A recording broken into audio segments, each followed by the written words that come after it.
A partir de este momento usted tiene una cita con la realidad. Todos los jueves a las 6 de la tarde por su canal preferido. Usted disfruta el análisis de los temas más importantes que suceden en nuestro país, en el campo político, económico, social y cultural, en la compañía de nuestros invitados. Bienvenidos.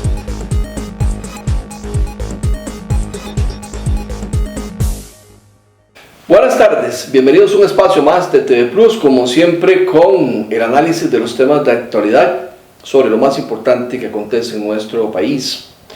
Hoy vamos a hablar de las pasadas elecciones del día 3 de abril, de este domingo que pasó, en las que los costarricenses elegimos el presidente 49º de Costa Rica, el presidente número 49 de la vida republicana, de la Segunda República, de elección popular, donde tanto hombres como mujeres votamos para escoger mandatario. Esto porque antes de esa fecha, 1949, pues en Costa Rica solo votaban los varones, y tiempo más atrás ni tan siquiera los hombres votaban, pues votaba el que tenía mucho dinero y representaba eventualmente esa votación la voluntad popular. Y bueno, si había segunda ronda electoral, eso lo elegían los congresistas, los diputados. Vean ustedes cómo han cambiado los tiempos en nuestra patria. Bueno, mucha gente nos pregunta qué pasó el pasado domingo. ¿Qué ocurrió el pasado domingo? ¿Cómo analizar la votación que se dio en nuestro país? ¿Cómo entender lo que se dio? Y es que, vaya, es una votación bastante típica en varias cosas. Primero, bueno, pues un partido que nunca en su vida había estado en la palestra política alcanza sacar 10 diputados en primera ronda electoral, y en segunda ronda logra el triunfo, sin nunca haber estado en política, sin nunca haber participado en un proceso de elección popular. Eso es algo inédito en la historia de Costa Rica, eso nunca había ocurrido en nuestro país. Lo segundo inédito es que un candidato quien por primera vez se postula a una elección popular en un partido político que nunca había estado en la palestra, que apareció hace 3 años, bueno, pues este candidato logra ganar las elecciones. Y lo tercero que es inédito en la historia de la Segunda República de este país es que por primera vez el Partido de Liberación Nacional logra estar 3 veces fuera, por lo menos, ¿verdad?, del poder. Pues nunca antes había estado más de 2 veces sin alcanzar ser gobierno, y en esta ocasión pues no lo logran por tercera vez consecutiva. Y esto es algo que pues nunca se ha dado en la historia de Costa Rica. Podríamos agregarle también que, como un dato inédito, ¿verdad?, es que en las elecciones de los presidentes de los últimos tiempos, bueno, pues siempre habían ganado una segunda aspiración electoral. Y en esta ocasión, bueno, Figueres perdió hace 8 años dentro de su propio partido, así como también ahora, bueno, pues también pierde una elección a nivel nacional. Es algo que, por lo menos dentro de Liberación Nacional, nunca un expresidente había perdido las elecciones. Se había ocurrido con don Mario Echandi, había ocurrido con el expresidente Calderón Guardia, pero en Liberación Nacional es algo que nunca se había dado. Es por eso que pues mucha gente se pregunta muchas cosas. Se pregunta también por qué la votación fue tan ajustada, tan reñida, y también mucha gente pues se consulta realmente qué inclinó la balanza. Pues no se tiene claro. De eso queremos hablar el día de hoy, eso es lo que vamos a comentar el día de hoy acá. Espero que el programa les agrade, y bueno, vamos a ir entrando en materia viendo algunas filminas, observando algunos datos importantes que les traemos para compartir, y poco a poco los vamos a ir analizando. Vamos a empezar a ver la primera filmina para ir analizando realmente qué es lo que ocurrió el pasado domingo, donde se culmina un proceso electoral para escoger al presidente 49º de Costa Rica. Bueno, lo primero que vamos a decir el día de hoy, observando esta primera filmina, donde aparecen los resultados finales, con un 98.41% de los votos escrutados. Lo primero que vamos a decir es que hay otro hecho que es inédito en una campaña electoral en Costa Rica, y es que nunca antes el Tribunal Supremo de Elecciones de Costa Rica había entregado datos por un 89% de mesas escrutadas 2 horas después de concluida la elección.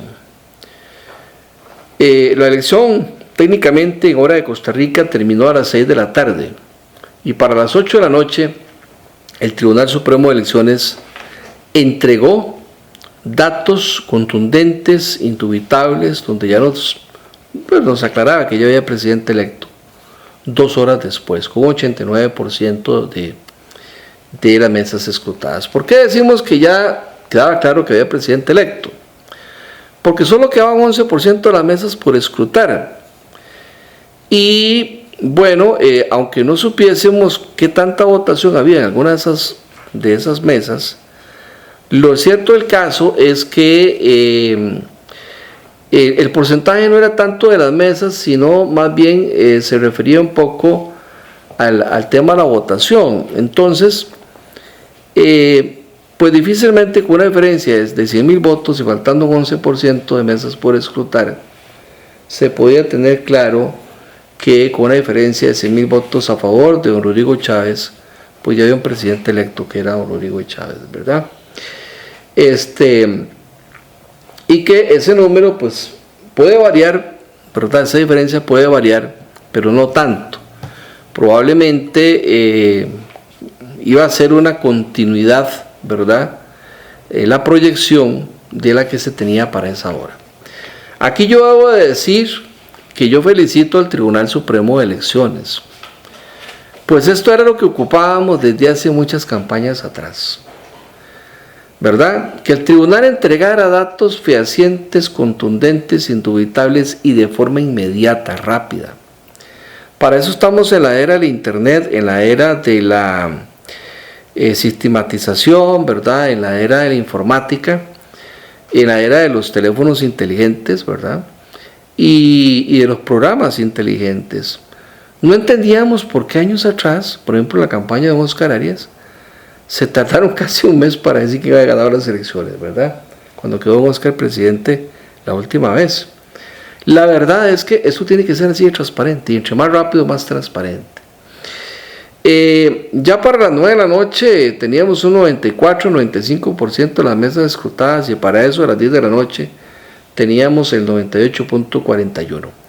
Ahora bien, aquí sí viene una crítica para el tribunal en lo que voy a decir. ¿Y qué es?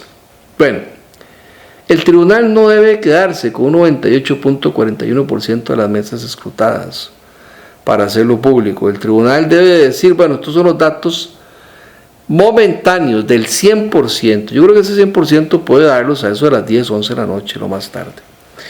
10 de la noche sería una bonita hora, ¿verdad? Pero que antes de que termine el día de la elección se tenga el 100% de los datos de las mesas escrutadas. No como un número definitivo, pero sí como un número contundente, ¿verdad?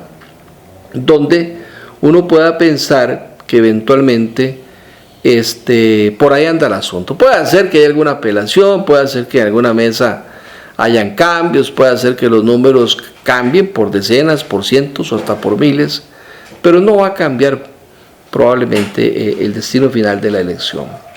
Esto de dejar un porcentaje ahí como un menuillo ahí para que no sea muy feo los cambios que se den cuando ya se cuente voto por voto, ¿verdad? Eso pues realmente bueno, lleva a la duda, a la incertidumbre de qué puede pasar, ¿verdad? En Costa Rica tenemos la ventaja de que en las votaciones después se cuentan todos los votos manualmente. No solo se reciben las actas y los datos que los partidos entregan y que los fiscales del tribunal entregan, ¿verdad? sino que también pues se cuenta voto por voto. Así las cosas, después de eso, después de ese escrutinio se hace, bueno, pues un pronunciamiento ya oficial de quién ganó las elecciones y los números exactos de cuántos fueron los votos exactos con los que ganó cada uno. Hecho esta aclaración, yo debo decirles que, bueno, pues de momento aquí están los números oficiales. El señor Rodrigo Chávez es el nuevo presidente de Costa Rica, Rodrigo Chávez Robles, ¿verdad? Pues tuvo mamá y el apellido de la mamá vale en Hispanoamérica, solo en Estados Unidos y en esos otros países anglosajones el apellido de la mamá se pierde, ¿verdad? Aunque ahora también el primer apellido puede ser del papá, como pasa con Celso Borges, que no se llama Guimaraes, sino Borges. Bueno, en Costa Rica hubo elección y Rodrigo Chávez es el nuevo presidente de Costa Rica con un 52.84%.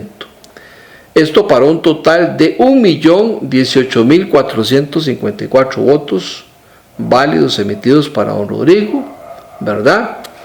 Y don José María Figueres, el expresidente Figueres, obtiene el 47.16% para 908.816 votos. Les aclaro que todavía queda un 1.59% de las mesas por escrutar.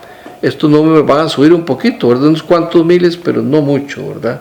Son pocos los miles por los que estos números van a subir. Aquí nomás debemos de llegar a varias conclusiones al ver este dato. El primero es que el resultado es realmente muy cerrado, muy ajustado. No es que el pueblo habló contundentemente, como dicen algunos, ¿verdad? Ese es un dato muy importante por valorar y por mencionar. ¿Por qué? Porque resulta ser de que con estos resultados uno se da cuenta que la diferencia es más o menos de 109.000 votos. Y 109.000 votos para un padrón de 3,5 millones son muy pocos votos, es un 3% del padrón. Eso quiere decir entonces que quien pierde, pues no lo perdió todo, sacó una votación bonita, y quien gana, gana de alguna forma bajo presión, ¿verdad? Sabiendo que tiene un país que está dividido, ¿verdad? Un país que la mitad votó por su rival y la otra mitad votó por él. Ese es un primer aspecto que Rodrigo Chávez debe tomar en cuenta en estos 4 años para hacer gobierno, entender que su primera votación en primera ronda fue muy baja, ¿verdad? Anduvo menos del 10%, como un 8%, 9%.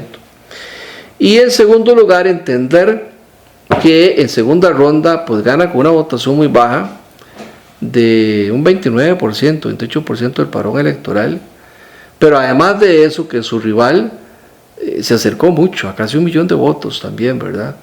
Entonces don Rodrigo pues va a tener que negociar mucho, como lo ha empezado a hacer, invitando a José María Figueres a su casa. El otro dato que quiero analizar con esta filmina tiene que ver con los votos en blanco y los votos nulos que ustedes están viendo. Aquí hay un voto protesta fortísimo.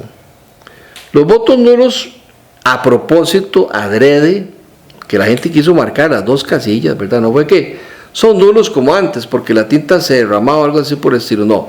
Los anularon a propósito. La gente fue a ejercer el derecho al voto, pero echó a perder el voto porque consideró que no había por quién votar, o votaron en contra de ambos. Oiga el número, son 43.164, es un número altísimo, altísimo, por el amor de Dios, es un número de vergüenza, es un número que es un jalón de orejas, y peor si lo sumamos con los que definitivamente no quisieron anular el voto, hasta desconfiaron en anular el voto porque dijeron al rato van y alguien me lo marca, y votaron en blanco. Ese voto en blanco es de casi 8,000 votos. Probablemente cuando se tenga el 100% del padrón electoral ya escrutado sean 8,000 y resto votos.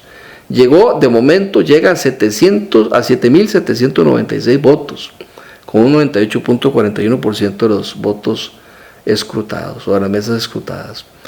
Esto es delicadísimo porque si uno suma los votos nulos con los votos en blanco nos dan más de 50,000 votos, ¿verdad? Y eso quiere decir que, bueno, pues casi un 2% del padrón electoral decidió votar así. Es más, de los votos de la gente que fue a votar, que fueron, de momento, lo que tenemos escrutados, 1.978.230 personas, podríamos decir que, bueno, es un 5%, ¿verdad?, de votos, nulos o en blanco. Es un llamado de atención para ambos candidatos que para un sector de la población no gustaron, no llamaron la atención, ¿verdad? Y si a eso le sumamos el abstencionismo, que es de un 43.24%, aquí el asunto se complica aún más. ¿Por qué? Porque con un 5% de votos, de los votos emitidos, están nulos, fueron anulados por los mismos electores, más un 43% de abstencionismo, que es altísimo. En segundas rondas pues pasa esto, y por eso yo siempre he dicho que la segunda ronda debería eliminarse, pero bueno, al momento no se ha eliminado.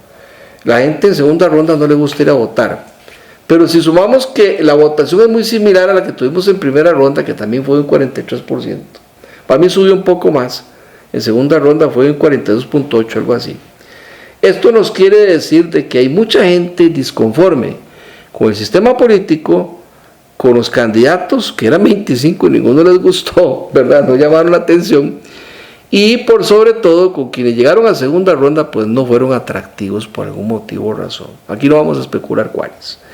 Esto pues que sirva para ambos partidos políticos y para ambos candidatos, sobre todo para el que va a ser gobierno, así como también el que va a ser oposición, que es el que tiene la fracción con más diputados en la asamblea, de que van a tener que hacer su trabajo, redoblando esfuerzos y haciendo bien las cosas. Ahora bien, cuando pasamos a la filmina que sigue, a esta otra filmina, nos damos cuenta que el asunto se complica aún más. ¿Por qué? Porque si lo vemos fríamente, don José María Figueres en la primera ronda saca 571.518 votos, para un 27-28% de los votos emitidos. Pero vean qué interesante, don José María crece muy poco, crece apenas poco más de un 40% para la segunda ronda electoral, y llega apenas a un 47.16%, ¿verdad?, de los votos emitidos para 918.818 votos. Aquí me parece a mí que hay un jalón de orejas para el candidato Figueres, que sin duda alguna pues no logró captar la atracción, la atención de los demás electores, los electores que estaban con otros partidos, que votaron por otros partidos o que estuvieron indecisos. Ahora bien, para don Rodrigo Chávez pues sí hay un espaldarazo. Don Rodrigo apenas había sacado 351.453 votos en la primera ronda, para un triste 16%, 16.78%, pero en segunda ronda él casi que triplica la votación, ¿verdad? Y llega de momento a 1.018.454 votos, para un 52.84% de los votos emitidos. Don Rodrigo logra un espaldarazo, pero donde hay una contradicción ahí es que cuando comparamos los dos números finales, tanto el de Figueres como la votación final de Chávez, nos damos cuenta que la diferencia entre uno y otro es como de 110.000 votos, 109.000 votos más o menos. Y eso, bueno, pues hace pensar de que al final de cuentas la votación fue muy ajustada y muy cerrada, tal y como lo pronosticaban las encuestas. Aquí tenemos en este otro gráfico un análisis de lo que fue la elección en el 2014. Vean qué interesante. En el 2014, por ejemplo, quien gana en primera ronda, gana en segunda ronda, ¿verdad? Don Luis Guillermo Solís sacó 629.000 votos en primera ronda y luego duplica esa votación y saca 1.338.000 votos en segunda ronda, ¿verdad? En cambio, el señor Johnny Araya sacó en primera ronda 382.000 votos y en segunda ronda dejó todo votado y lo que logró fueron 610.000. No, más bien está al revés. En primera ronda saca 610.000 y en segunda ronda deja la campaña votada y más bien decrece, saca 382.000 votos. No sabemos por qué don Johnny se retiró, eso nunca lo entendimos, si en primera ronda la diferencia entre uno y otro era de 10,000 votos. Esto nos hace pensar que el comportamiento de esta campaña fuera normal que se tenía en Costa Rica. Pues ya antes también don Abel Pacheco le había ganado en primera ronda al hermano de don Johnny Araya, a don Rolando Araya, y luego en segunda ronda don Abel vuelve a ganar y se convierte en presidente de Costa Rica, lo mismo que hizo Luis Guillermo Solís, ¿verdad? No así ha ocurrido en las últimas dos campañas. Pasemos al gráfico que sigue para darnos cuenta de ese detalle, ¿verdad? Pero antes de pasar a ese gráfico, yo quería también observar, no, pasemos al gráfico que sigue mejor, veámoslo porque este gráfico que sigue nos revela lo que les estoy diciendo. Ya para la campaña tras anterior, don Carlos Alvarado queda en segundo lugar en primera ronda con 466,000 votos y en segunda ronda saca una votación muy parecida a la de don Guillermo Solís, 322,000. Recordaban que 1.322.000, que don Luis Guillermo había sacado 1.300.000, creo que eran 28,000, si no me equivoco, ¿verdad? 38,000. Es una votación muy parecida. Y don Fabricio, que había ganado en primera ronda, ¿verdad? Había sacado 538,000 votos. En segunda ronda solo llega a 860,000 votos. Eso quiere decir que ya en la campaña tras anterior un cambio de comportamiento de los costarricenses. En las primeras dos campañas, en segunda ronda, ganaba el que ganaba la primera ronda. Lo logró el Pacheco y lo logró don Guillermo Solís. Pero ya en la campaña anterior se da el mismo fenómeno que se da en esta última campaña. Gana el que queda en segundo lugar en primera ronda, ¿verdad? Eso ocurrió en el 2018 y se vuelve a repetir en esta campaña anterior. Y bueno, ¿por qué ocurre eso? Quizás pasemos a la filmina anterior para darnos cuenta de un detalle. Y es que parece que en Costa Rica estamos ante un nuevo mapa político.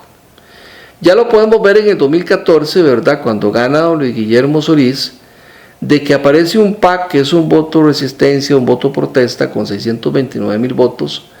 Esto es en primera ronda, un Frente Amplio con 354,000 votos, que es la izquierda de Costa Rica. Esto es representa un 10% del padrón electoral más o menos. Un Liberación Nacional que se viene abajo con 610,000 votos, que representa un 20% más o menos, 18% del padrón de ese momento. Y un Movimiento Libertario que es el voto de derecha de 233,000 votos. Y una unidad que en aquel momento era muy pequeña, que solo representaba 123,000 votos, y el resto de los partidos pequeños llegaban apenas a 103,000 votos. Todo esto nos hace pensar que hemos estado en un nuevo mapa político. Pues ya para la campaña del 2018, también aquí lo podemos ver. En la campaña del 2018, Liberación saca 400,000 votos, la unidad 344, ahí creció. El PAC sube a 466,000 votos. Restauración, que es un nuevo actor de partido cristiano evangélico, 538,000 votos. Y el PIN, que podríamos identificarlo como un partido quizás de derecha, o se interpretó así, 205,000 votos, y otros partidos apenas llegan a 75,000 votos. Y el Republicano Social Cristiano, que era un fenómeno medio raro en ese momento, sacó 106,000 votos y el Frente Amplio solo 16,000. Esto a pesar de que el Frente Amplio en la campaña anterior había sacado 9 diputados. Pero ya estas últimas dos campañas, con estos dos últimos gráficos, nos dibujan que hay un nuevo mapa en el comportamiento político de Costa Rica. Y de eso les vamos a hablar después de la pausa comercial. Nos vamos a quedar con esta filmina, vamos a ir a un corte y ya casi venimos con más de este análisis que estamos haciendo. El Parque Nacional Volcán Poás abre sus puertas nuevamente, ahora con un moderno sistema de reservas. Ingrese al sitio www.sinac.go.cr y haga clic en Compras y Reservas en línea. Luego de crear su usuario, ingrese la información requerida. Al completarla y finalizar el proceso, recibirá en su correo electrónico la confirmación y un número de reserva que debe presentar a la entrada del parque. El derecho del parqueo se cancelará una vez llegue. Que disfrute su visita. Bueno, les decía en el segmento anterior que en Costa Rica los políticos lo primero que tienen que entender es que estamos ante un nuevo mapa político. Cuando yo digo nuevo mapa político, es un nuevo contexto político, es una nueva intención de voto, una intención de voto distinta, diferente a la tradicional, a la acostumbrada. En otrora, en el siglo pasado, o a principios de este siglo, todavía para el 2006, cuando ganaba Oscar Arias, los partidos más pujantes en Costa Rica, los tradicionales, los que tenían más simpatía, los que alcanzaban más votos, eran Liberación y La Unidad.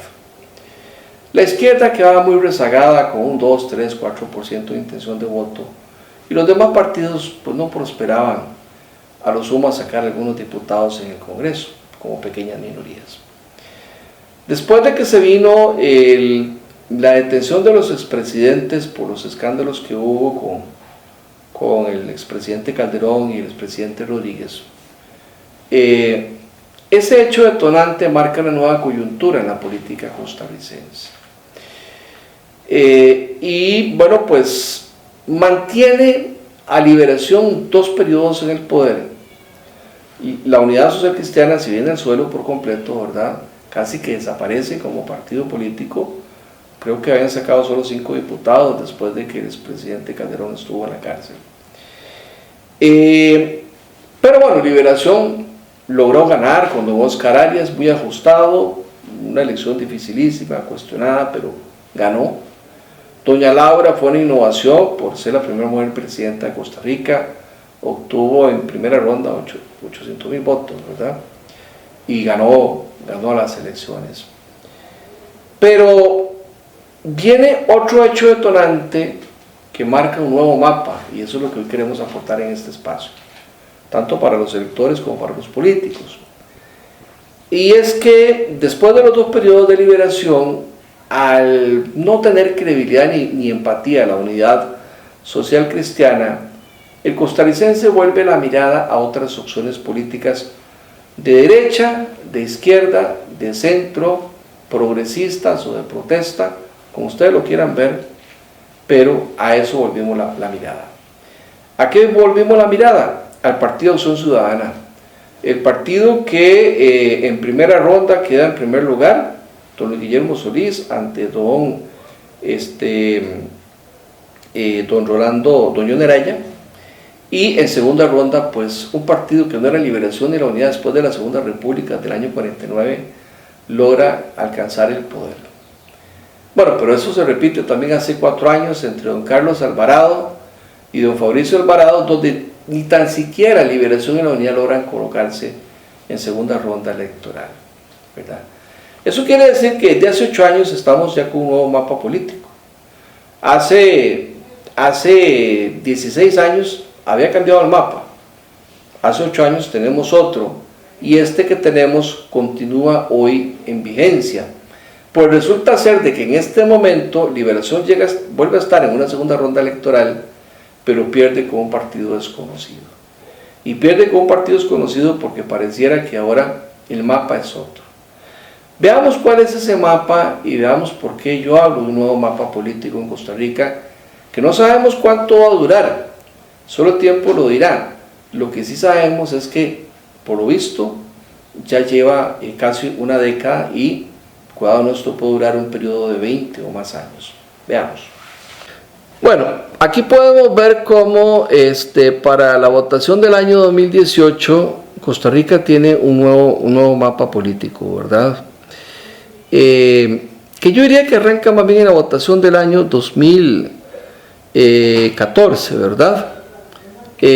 Para el año 2014, en realidad, pues uno se percata de que bueno, pues hay partidos que en otros eran muy fuertes y que ya no lo son, ¿verdad? Y que quien llega al poder es una persona que no viene de un partido tradicional, que fue don Guillermo Solís. Liberación solo alcanza 610,000 votos en primera ronda electoral, La Unidad 123,000 votos. Y ya este es el tercer periodo en que La Unidad participa después del encarcelamiento de los expresidentes, ¿verdad? O sea, no se logra recuperar La Unidad y Liberación viene de capa caída. Pero vemos que hay 2 fenómenos interesantes. La izquierda alcanza 354,000 votos. El PAC, que es un voto nuevo, un voto protesta, un voto progresista, 629,000 votos. Y la derecha, el movimiento libertario, se fortalece mucho con 233.000 votos. Otros partidos sacan poco más de 103.000 votos. Esto refleja de que aquí se empezó con un nuevo mapa político. Para el año 2018 vemos que se continúa con ese mapa político. Y Restauración Nacional, que lo podemos interpretar como un voto de alguna forma progresista, ¿verdad? Saca 538.000 votos. Es un voto cristiano, en realidad un voto evangélico, religioso. El PAC 466, que aquí es el supuesto voto progresista. La Unidad levanta un poco, casi que duplica su votación, pero no alcanza los tiempos de gloria, con 344.000 votos. Y Liberación más bien se reduce aún más, viene capa caída con 401.000 votos. Aquí vemos cómo en realidad el asunto se cae para partidos continúa caído para partidos como Liberación, Unidad, y es próspero para partidos de izquierda, partidos de derecha o partidos religiosos. Y bueno, eso nos lleva a una conclusión certera. Con los resultados de esta campaña del pasado domingo, podemos concluir que el tamaño de Liberación Nacional en las últimas 3 campañas es de un 16% del padrón electoral, ¿verdad? O de los votos válidos emitidos, llega a poco más de un 27-28%. Podemos concluir que la Unidad alcanza un 8% del padrón electoral, que la izquierda ha subido en Costa Rica. Hay una nueva generación de jóvenes que creen en el progresismo y llega a un 8%, que hay una nueva generación progresista, sobre todo los centennials, ¿verdad? Y algunos millennials que están votando también por la derecha, que alcanza un 8%, y en esto se compara como decirlo taco a taco, si me permite la coloquialidad, con la izquierda. Y bueno, que hay un fenómeno que apareció hace unas 3 campañas para acá, que es el fenómeno de los partidos religiosos, evangélicos o cristianos, que han llamado la atención de sus feligreses y que alcanzan más o menos una votación de un 10%, entre un 10 y un 15% del electorado costarricense. Hay un fenómeno interesante, es que hay un voto volátil medio progresista, que ayer fue PAC, que hoy fue Progreso Socialdemócrata, que mañana puede ser de otro partido.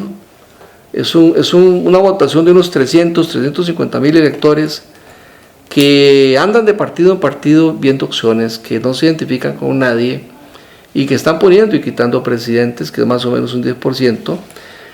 Hay un número de electores que se inclinan por partidos pequeños, partidos nuevos, pero que no prosperan, que no se perfilan en la campaña electoral, ¿verdad? Y que más o menos representan un 7% de esa votación.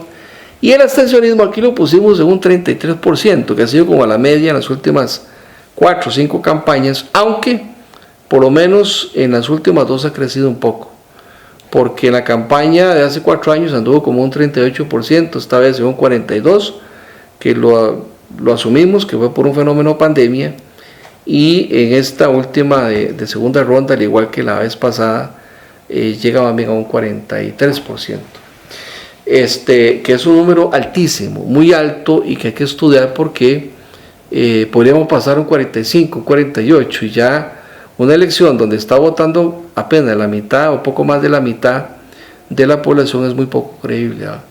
Y esto puede llevar a inestabilidad política, implosión social, ¿verdad? Porque llega un momento en que la gente puede decir, bueno, tenemos un presidente que no me representa, que fue elegido en un proceso electoral donde ni tan siquiera la mitad de la gente fue a votar. Y ese es el gran peligro que se tiene, ¿verdad? Y en esto hay que tomar medidas, tanto a nivel educativo como, cuidado no, también legislativas. Cuidado no, hay que empezar a obligar a la gente a ir a votar, aunque den el voto en blanco, pero que si no votan, pues se les pone una multa o algo así por el estilo, y concientizar a la población sobre la importancia de emitir el voto, porque esto puede ser muy peligroso. Vamos a analizar, bueno, por qué quizás es que ha cambiado este mapa político y por qué quizás es entonces que la gente está votando de distinta forma, ¿verdad? De diferente manera. Aquí hemos dividido a la población electoralmente activa en Costa Rica en los grupos etarios que los sociólogos han identificado y comunicólogos, y eso lo vamos a comparar con los diferentes discursos y las características de los candidatos. Yo nada más quiero, como para introducir, decirles que hay varios grupos etarios, ¿verdad?, donde algunos partidos se sienten contentos, se sienten cómodos. Por ejemplo, Liberación Nacional se siente cómodo con el grupo conocido como los Baby Boomers y Silver, que son los que nacieron entre 1940-45 a 1964-65, esto posterior a la Segunda Guerra Mundial, que están bien, gente cómoda, acomodada, ¿verdad? La mayoría son adultos mayores, gente con capacidad adquisitiva, que están saludables, gente con cierto nivel de educación, en posiciones importantes. En Costa Rica ven mucha televisión, no es como lo dice aquí, que ven poca televisión, pero les gusta mucho escuchar noticiarios y sobre todo ver programas de entretenimiento y educativos, ¿verdad? Este es un grupo etario al que Liberación se siente muy bien. Hay una generación X que es donde Liberación y la Unidad, partidos en otrora fuerte, los más grandes, es donde ya empiezan a trastabillar. Esta generación X, que fue la generación de la moda punk, ¿verdad? Andaron con el pelo parado, de la onda hippie, de la marihuana, y del trabajo fuerte, duro, ¿verdad? De los men and work, del party hard, ¿verdad? De las fiestas bravas, de las fiestas pesadas, largas, ¿verdad? Que si bien es cierto, es gente equilibrada, pero en esta generación hay una mancha de esta generación que en su juventud vivieron la década de los 80s, ¿verdad? Y es una década donde la gente en América Latina ni estudió ni consiguió trabajo, y que hoy son gente cincuentona, son gente cuarentona, que son resentidos sociales y de alguna forma, no digo que todos, dije una mancha, ¿verdad?, de alguna forma le cobran al bipartidismo su falta de inclusión en la sociedad, en el modelo económico. Y el bipartidismo no pudo, mientras estuvo en el poder, darle participación a la gente de esta generación, que representan aproximadamente casi el 40% de la población electoral. Los baby boomers y Silver representan un 10% de la población electoral. Entonces ahí vemos por qué es que viene de capa caída estos partidos, ¿verdad? Porque aquí en la generación X quizás tienen una empatía con la mitad de la población, están muy bien parados con la generación de los baby boomers, pero solo representan un 10% de los adultos mayores. Y bueno, pues viene otras dos generaciones más donde están muy mal parados los partidos nuevos, los partidos viejos, como Liberación y Unidad, que es la generación Y, ¿verdad? Los famosos millennials, los que nacieron entre el año 81 y 87, que hoy por hoy son jóvenes que andan entre 24 y 40 años, es gente que no oye radio, que no le gusta leer prensa escrita, impresa, es gente que nacieron en la época de la digitalización, que tienen alguna formación, que les gusta investigar, que tienen capacidad multitarea, que es capacidad de poder averiguar información a través de la web, que no son nada conformistas y, ojo, representan el 35% de la población. Esta generación ha sido captada por partidos de cristianos, por partidos de derecha, de izquierda, pero sobre todo por esos grupos, ese grupo que les decía, un 10% de electores que están en un voto volátil, un voto protesta, ¿verdad? Y ha tenido muy poca empatía esta generación, con los partidos tradicionales, pues no les llama la atención, ni de los canales de información en los que se publicitan los partidos tradicionales, ni tampoco el contenido de esa información, el mensaje como tal no les agrada. Y bueno, hay una generación, ya para terminar este análisis de las generaciones, hay una generación Z, que son los nacidos a finales del siglo pasado, que son los centennials, que están hiperconectados, ¿verdad?, que representan solo un 4% de la población, son bilingüistas, pero ellos tienen como características que se están inclinando mucho por los extremos polarizantes, o por la izquierda o por la derecha. y ahí es donde sentimos que tanto el Frente Amplio en la generación Y como la generación Z, que es un partido de izquierda, como los partidos de derecha, en otro el Movimiento Libertario, ahora el de don Eli Feinstein, que es el liberal progresista, ¿verdad? Están logrando mucha empatía con este tipo de generación, de ahí que valió la pena el anuncio aquel, ¿verdad? El promo, el video, el famoso helicóptero, ¿verdad? Decimos todo esto porque entonces, bueno, pues esto nos va justificando por qué tenemos que entender que hay un nuevo mapa político y que ese mapa político, cuando lo entendemos bien, nos refleja, bueno, por qué los resultados que se dieron en las últimas elecciones. Y esto lo vamos a cerrar, el análisis con un poco lo que fueron los discursos en campaña, ¿verdad? Las propuestas de los candidatos, cuáles fueron su veto, su framing, para entender un poco, bueno, por qué ganó Rodrigo Chávez y por qué perdió don José María Figueres. Vamos a ir a un consejo, ya casi continuamos.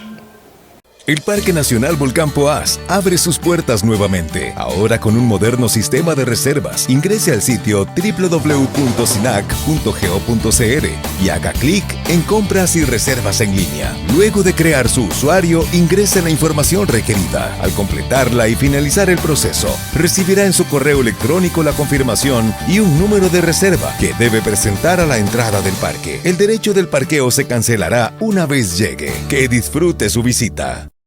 Se incorpora a este análisis mi compañera Ana Mercedes, ella es máster en comunicación política y bueno, pues me parece oportuno que ella participe en este último bloque porque el análisis que vamos a hacer ahora es propiamente del discurso y las características de los candidatos electos y el framing que a juicio nuestro manejaron en campaña, donde creemos que ahí pues Rodrigo Chávez fue más hábil, él o su equipo, ¿verdad? Y sin duda alguna pues le ganó a José María Figueres y por mucho. También debió haber sacado una votación más alta, ¿verdad? Y esto lo decimos porque creo yo que sin duda alguna, ahora después de empezar el análisis nos vamos a dar cuenta de que efectivamente Rodrigo fue muy inteligente en el manejo del discurso en campaña y de los temas en campaña. Sí, no solamente en el discurso, sino también en formar su imagen, ¿verdad? Porque recordemos que él sí estuvo en el gobierno, ¿verdad? En este gobierno, pero muy pocos meses, ¿verdad? Y la gente no lo conocía tanto. Entonces, en la campaña es donde se vio todo como reconocimiento, no, sino conocimiento hacia las personas. Y tuvo la habilidad de que a pesar de que fue el gobierno del PAC muy mal valorado, no lo interpretó el elector como que era parte de, venía de ahí. Y pues la gente de José María tuvo la debilidad también, ¿verdad? De no... Rodrigo la habilidad y ellos la habilidad de no poder posicionar al candidato rival como alguien, como una extensión del gobierno en el que estamos. Vamos a analizar un poco cómo son las características de ambos candidatos y cuál fue el ethos y el framing que manejaron. Y esto lo vamos a entender con los datos que explicamos al principio, ¿verdad? De ese mapa político que ha cambiado, esto con base en los resultados de las últimas 3 campañas. Y entonces, ¿qué pesó que al final hizo la diferencia para que don Rodrigo Chávez se convirtiera en el nuevo presidente de Costa Rica? Veamos el gráfico. Bueno, Ana Mercedes, aquí podemos ver un detalle interesante y estimables televidentes, es que, bueno, tanto don Rodrigo Chávez como José María Figueres arrancaron campaña en segunda ronda electoral con un tema de cuestionamiento, ¿verdad? Don Rodrigo por su situación vivida en el Banco Mundial, ¿verdad? Por un problema ahí de faltas, ¿verdad? De supuestamente casos, al parecer, de acoso sexual que fueron denunciados. Y bueno, José María Figueres también cuestionado por el caso de Alcatel, que para mucha gente fue un hecho que se dio en su gobierno y que no fue así. Para mucha gente, don José María se fue a vivir fuera del país y regresó cuando ya todo era prescrito y tampoco fue así. Y para mucha gente, don José María supuestamente defalcó o algo así al Estado costarricense, tampoco fue así, ¿verdad? Pero bueno, esas ideas fuerzas prevalecieron en campaña y el equipo de comunicación de don José María Figueres fue incapaz de demostrar de que esas cosas no ocurrieron así. Los argumentos y los canales de información que utilizaron pues no funcionaron y al final de cuentas José María tuvo que ir en campaña, ¿verdad?, con un pecado original, ¿verdad?, de estos cuestionamientos, y don Rodrigo Chávez pues también tuvo que ir en campaña de los cuestionamientos, pero sin embargo de alguna forma logró bajarle el perfil, la intensidad. Al final de cuentas pesó más, creo yo, los cuestionamientos de Figueres que los de Rodrigo Chávez. Pues al final de cuentas pues sí fue cuestionado, pero fue procesado don Rodrigo y no se logró demostrarle gran cosa, ¿verdad? Y en el caso de José María, la gente lo que no le perdona es que supuestamente se fue a ir a Europa para esperar que todo prescribiera, lo que no es cierto. Él no estuvo en Europa y no regresó cuando ya todo había prescrito, regresó 7 años después, y en Europa donde él estuvo pues también había extradición, se había que extraditarlo, pero la verdad es que la gente en esto está desinformada y lo que han pensado son las ideas negativas. Otro detalle interesante es que como característica de ambos candidatos, don José María es conocido, fue presidente de Costa Rica, tal vez un poco desconocido en las nuevas generaciones, pero digamos que tal vez para los centennials y para algunos millennials. Pero quien sí era totalmente desconocido era don Rodrigo Chávez, y don Rodrigo fue muy hábil para darse a conocer. Lo hizo como ministro de Hacienda, lo hizo por el escándalo que se dio cuando el presidente lo echa y rompe relaciones, utiliza el andamiaje del Partido Republicano para darse a conocer en los medios tradicionales, supuestamente formando una alianza o una coalición que querían formar, ¿verdad? Y que al final no se formó, pero hasta el expresidente Calderón lo anduvo paseando por los medios de comunicación, ¿verdad? Y luego de eso tuvo mucha habilidad ya en campaña de presentarse como lo que él es, como un tecnócrata, como un burócrata, como un experto, quien laboró por un cuarto de siglo en el Banco Mundial. Eso es algo que yo creo que en esto pues Chávez logró manejar muy bien, el que lo conocieran, a tal punto que llegó un momento en la campaña de que la gente sabe que Chávez era economista, y de Figueres no saben qué es todavía. La gente simplemente lo define como un político tradicional o el hijo de un caudillo, de don Pepe Figueres. Pero la gente no tiene claro ni tan siquiera que José María Figueres es ingeniero industrial. No, mucha gente también creía que no tenía oficio, que no tenía profesión, ¿verdad? Mucha gente creyó que era un asesor político. Bueno, o un político de carrera, por decirlo así. Chávez logró posicionar rápidamente, sobre todo en el puesto que ocupó en el Banco Mundial y como ministro de Hacienda, el ser economista. Ojo, a pesar de que ni tan siquiera está incorporado al Colegio de Economistas de Costa Rica, pues parece que el título de la universidad donde él estudió no se equipara para poderse incorporar. Vea qué detalle más interesante que no explotó la gente de la campaña de don José María Figueres, y se pusieron a cuestionar unas cosas de la Universidad de Costa Rica que en realidad pues más bien se veía como un golpe bajo. Ahora bien, en resumidas cuentas, cuando uno analiza a ambos políticos, uno se da cuenta que Chávez siempre y en todo momento se presenta con un framing, ¿verdad?, con un rol de vida, por decirlo así, como experto en economía del Banco Mundial, que toda su vida se ha dedicado a asesorar a países en vías de desarrollo, a países muy pobres para salir de la pobreza. Vaya, eso es música para el oído de cualquier joven en un país como Costa Rica, en la crisis económica que ahorita está Costa Rica. ¿Cuál es el régimen de José María Figueres? ¿Qué es lo que en su vida ha hecho José María Figueres para los costarricenses? Ser un político de carrera, ser el hijo de una familia que toda la vida ha vivido en política, ser el hijo de un caudillo, y no en realidad un experto asesor internacional. José María no ha logrado posicionar eso ante las masas, tal vez ante su dirigencia sí, pero no así ante las masas. Gran debilidad en la campaña de los que le manejaron la imagen, porque cuando uno analiza la carrera política de José María, en realidad es un experto asesor en diferentes áreas de economía y áreas empresariales y de transnacionales y de organizaciones internacionales, pero él no logró posicionar ese aspecto. Yo creo que esto nos permite llegar a una conclusión rápida, Ana Mercedes, y es que Chávez logra captar más el voto de los centennials y de los millennials, que como les decía, ellos buscan más son profesionales, buscan, la mayoría de ellos o tienen un poquito más de estudio y tienen capacidad para bajar información, ¿verdad? Y son exigentes, gente que busca información muy rápida y la busca en las redes, en la web. Y en esto Chávez utilizaba mucho el tema de gráficos en redes sociales, el tema del video no tradicional, pero sí el video graficado. Y en esto José María Figueres pues utilizaba a veces las redes, pero bajo un formato de la vieja guardia, de televisión casi, y una cosa es televisión y otra cosa es red social. Ahora bien, cuando vamos al análisis del discurso nos damos cuenta que aquí perdemos 10-0, ¿verdad? Cuando digo perdemos es que pierde José María 10-0, ¿verdad? ¿Por qué? Porque José María, su principal actor de campaña es él.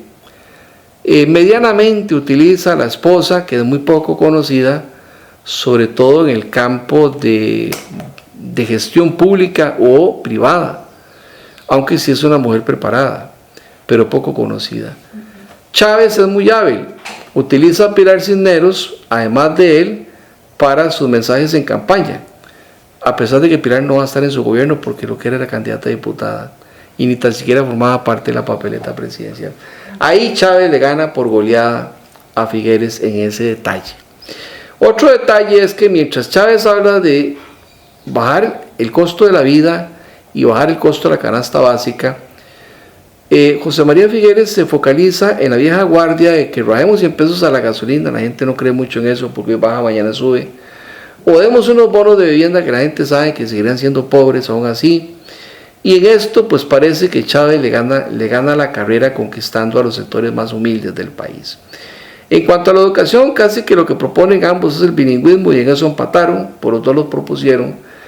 Y mientras José María hablaba de prometer más empleo, que la gente tampoco lo cree, Chávez lo que decía era que buscaba un crecimiento en la economía, quitando monopolios privados que supuestamente le daban la connotación ahí de ¿cómo se llama esto? Malicia, ¿verdad?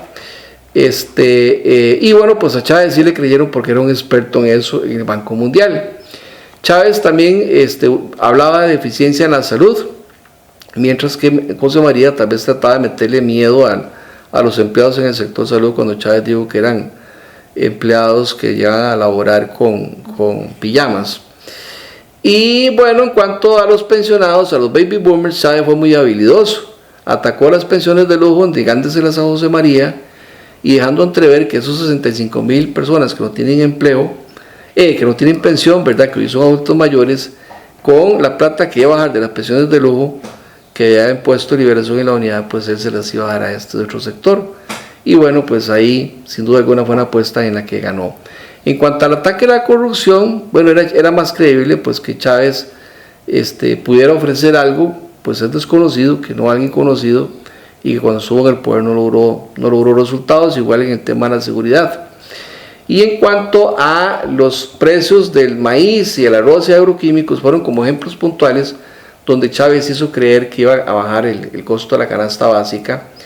Y en cuanto a la renegociación de lo del Fondo Monetario Internacional y la revisión de empleo público, reflejaba que Chávez tenía alguna experiencia en estos manejos y no así la posición que ha tenido la fracción liberacionista de aprobar empleo público en estos 4 años y a la negociación que han promovido con el Fondo Monetario Internacional. Tocamos estos puntos así rápidamente porque el tiempo no nos alcanza para llegar a la conclusión de que sin duda alguna en lo que fue el discurso como tal y los actores y los temas de campaña, viéndolo, comparándolo con los grupos etarios que les comentaba hace un rato, además de lo que tiene que ver con el comportamiento, no mapa político de los costarricenses desde hace 3 campañas, sin duda alguna el equipo de Chávez fue muy hábil, muy capaz y fue el que mejor manejó la campaña electoral y era obvio y lógico que era el encargado para ganar. Si a eso le sumamos que también don José María se focalizó a hacer campaña en medios tradicionales, sobre todo en televisión, un poquito en Radio Nacional, pero olvidó otros medios tradicionales como los medios regionales, y en redes sociales pues Chávez creo yo que lo barrió, sin lugar. No, y también Chávez puso temas muy puntuales, ¿verdad? Aunque la gente criticaba que no decía cómo se iba a realizar eso, pero sí fueron temas puntuales, como tú apuntabas, Sí. el empleo público no, pero vamos a renegociarlo, igual que lo del Fondo Sí. Monetario Internacional. Entonces la gente caló en esas ideas. Hablar pausado, puntualizando, entonando, ese discurso muy rápido que a veces no se entiende como para fingir elocuencia, ya no pesa tanto tampoco en el joven costarricense. Y ser muy generalista y no aterrizar, ya lo hemos visto también con Inés Saborío. Eso ya no convence, ¿verdad? El joven que es de quita y pongo, ¿verdad? Inmediatamente lo desecha. Lo que vos decís, al joven le gusta conciso, preciso, puntualizar, dígame qué va a hacer, cómo, por qué, y yo veo si me gustó o no, si lo apruebo o no lo apruebo. Este es un punto de vista muy rápido, ¿verdad? El análisis de una campaña es muy vasto, hay mucho que hablar de esta campaña, donde yo insisto que la principal enseñanza que nos deja es que hay que reformar la legislación electoral costarricense, un tremendo tema que puede quedarse para después. Okay. Pero lo que sí es cierto es que hay que reconocer de que me parece que ganó quien hizo mejor las cosas. Ojalá que lo haga así también en el gobierno, que le vaya muy bien, a pesar de que hace 8 días dijimos de que en Costa Rica pues cada 4 años cambiamos de presidente y de bandera política, pero parece que todo sigue igual, no vemos los cambios. Ojalá que por primera vez empecemos a ver esos cambios. Así llegamos al final de un espacio más sacante de Plus. Recuerden que hay repetición de este programa los sábados y domingos de 5 a 6 de la tarde. Por hoy es todo. Gracias y que tengan una feliz noche. Hemos llegado al final de un encuentro más con la realidad de nuestro país. Su cita es todos los jueves de 6 a 7 de la noche, los sábados y domingos desde las 5 hasta las 6 de la tarde por su canal preferido. Te esperamos.